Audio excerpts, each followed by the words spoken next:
map gas.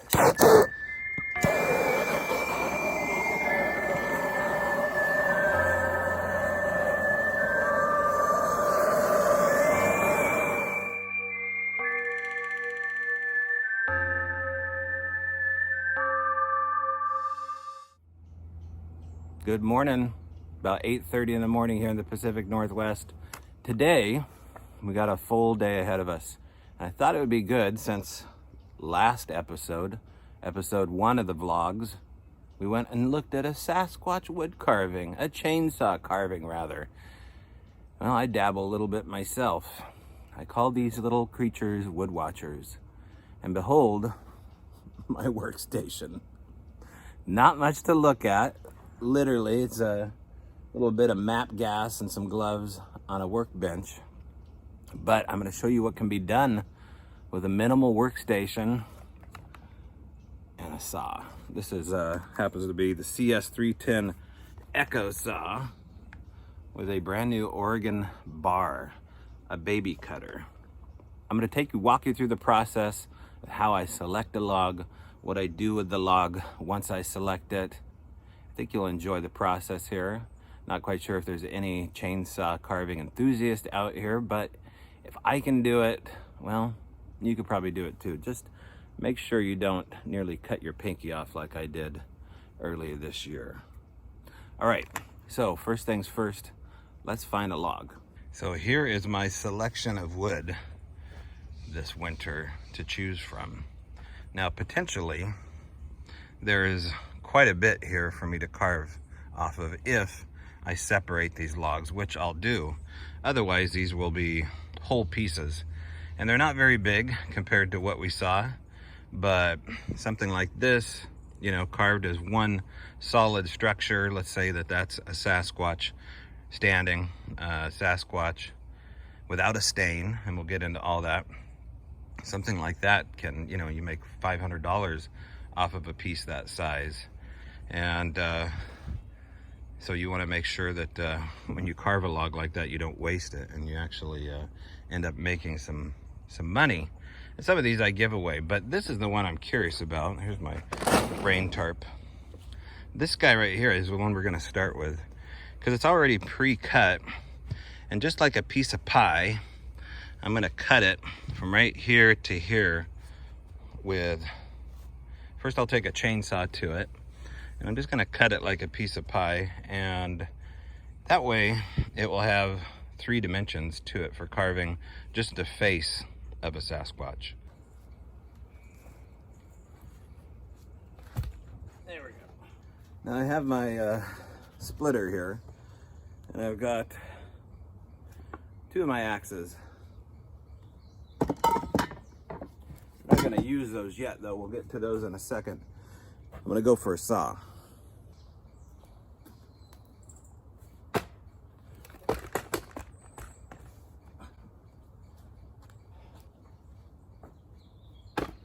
Got my hearing protection in and got my saw. Don't forget to prime the bulb, which is right here, especially if it's been cold, filled up and fueled up.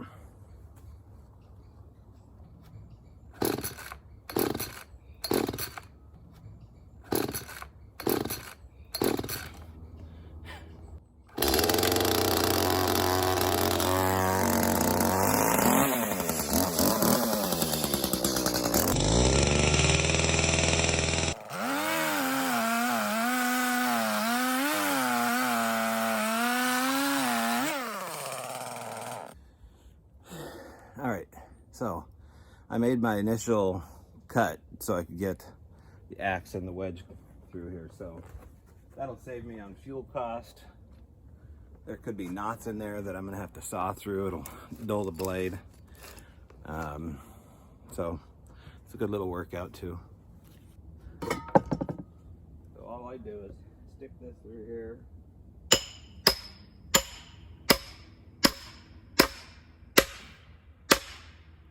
Now you can keep on hammering if you want, or you can go for a big guy.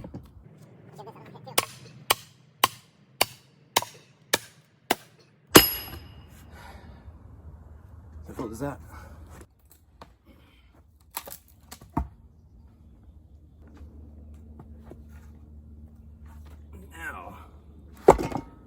remove this.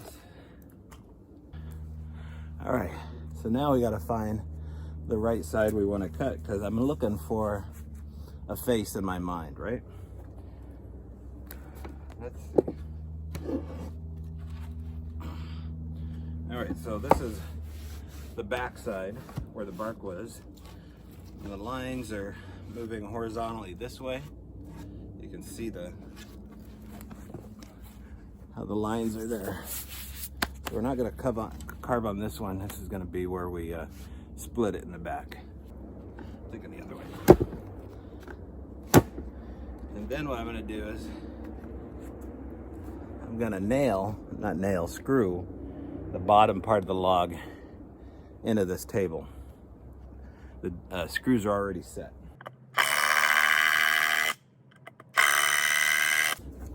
All right, now let me show you what we're going to do. Believe it or not, we're going to carve a face into this. I know it doesn't look like much, but well, you know what we need to do first? Let's cut it a little bit more, then we'll draw a face on it.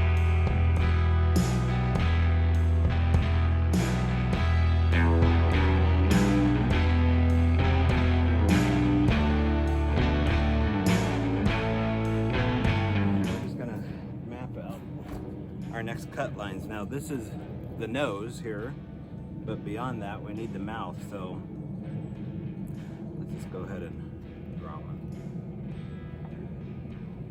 Something like that. Okay, and then nose is gonna come down like this, both sides, and give it some eyebrows here. Starting to see it a little bit here.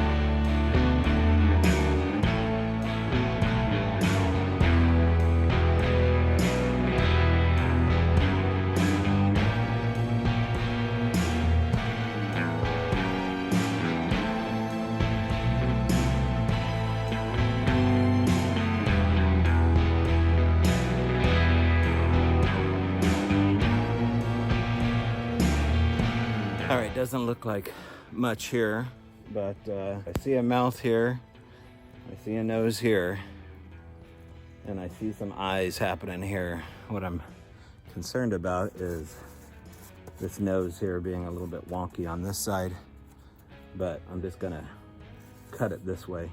Trust me, I'm gonna cut this whole portion off right here.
Got the basics out of the way.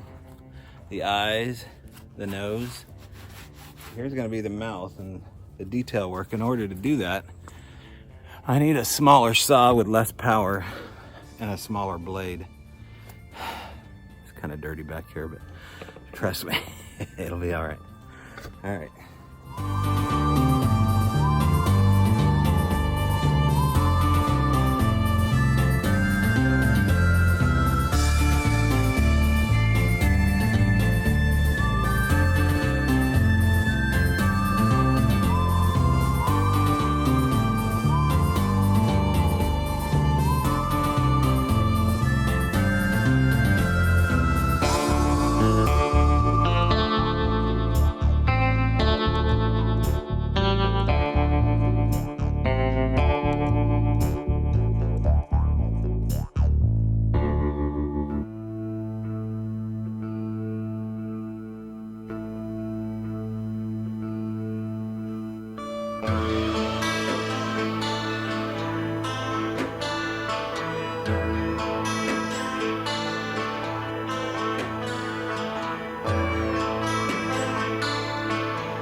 Coming along. We need to add some hair and some more detail onto it, but you know, he's going to be over 2 feet long when he's said and done, but I'm going to cut a little bit off the back of him and off the bottom of him here and add some hair and fix the face. But for that, I need the bigger saw. I think I might have missed and not hit record when I did those cut marks, but obviously there are little digs in there, and that's how I'm gonna make the hair on this guy.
Before we fire him though, I'm gonna give him a little bit of lacquer paint on the sides here, and maybe we'll make him into a Yeti.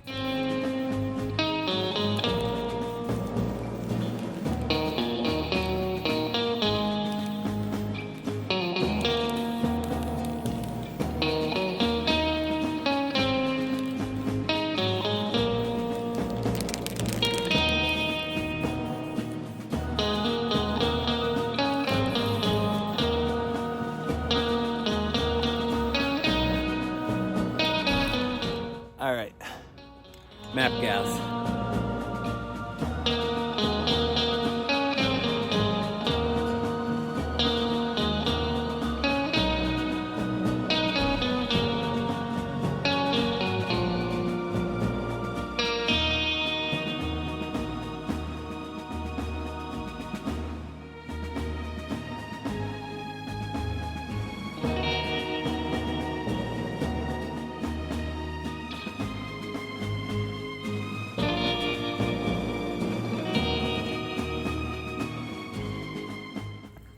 All right, so I see some stuff on him I don't love. I gotta take the backside off and trim up the bottom shoulder area. And then I think I'm gonna fix the nose. It's a little bit too nostrily. Has some bark in my throat. It probably went up my nose. Okay. See this part here? I think it's a little too nostril.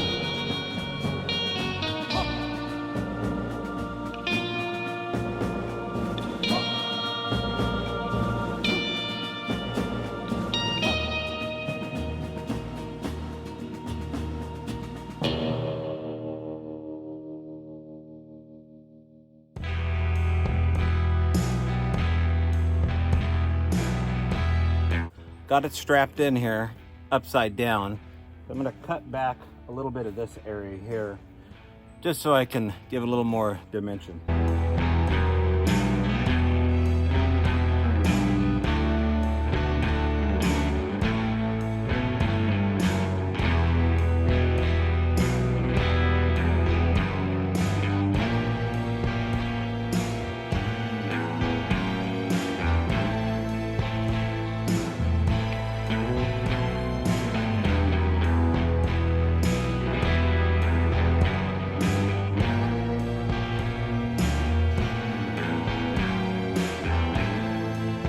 The reason I put that line back here like that down to what is the beard areas to add a place where as it starts to dry out, it doesn't crack in the front, it'll crack in the back. It'll go to the point of least resistance.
So now we take these straps off,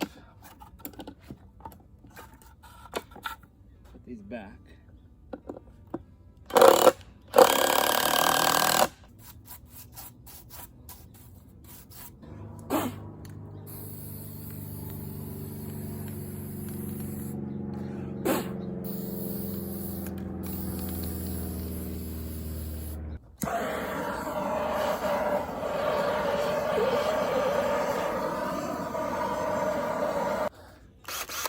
Here's how we're gonna take all that fire and ash and soot off of here.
now we gotta sand it. Just gonna use a simple little diamond sander.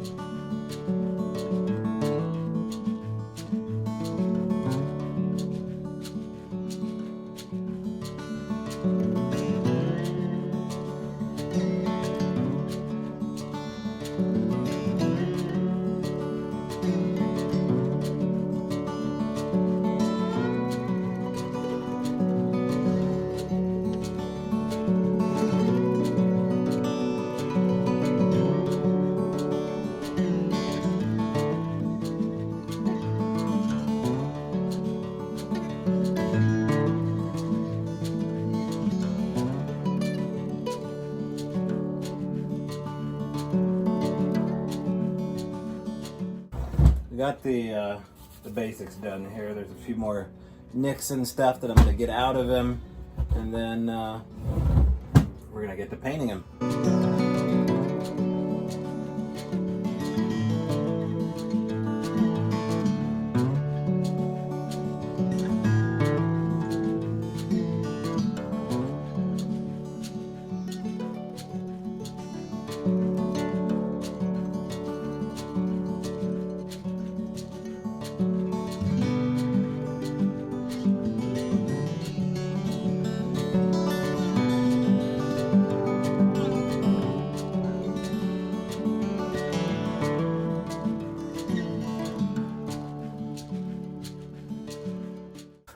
Need to rough sand it with the grain. Take off some of these scorch marks.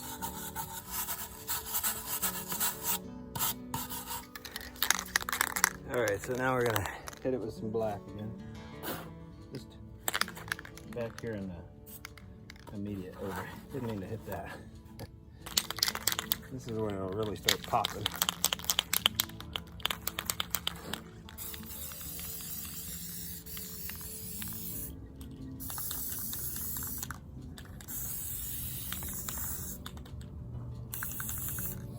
Okay, we're getting closer to done. Just gonna let the paint dry a little bit, sand it up a little bit in here and over in here, and fix some of the little nicks on there, but not too much. Our goal isn't perfection, it's character.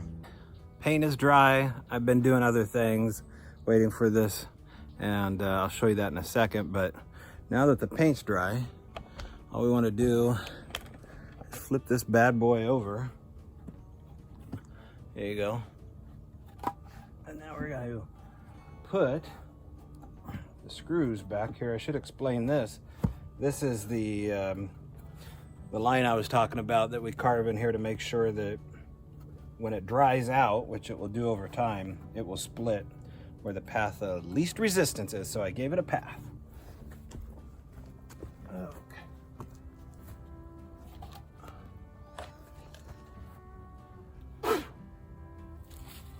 There's Woodwatcher YETI. Should stand up for many generations.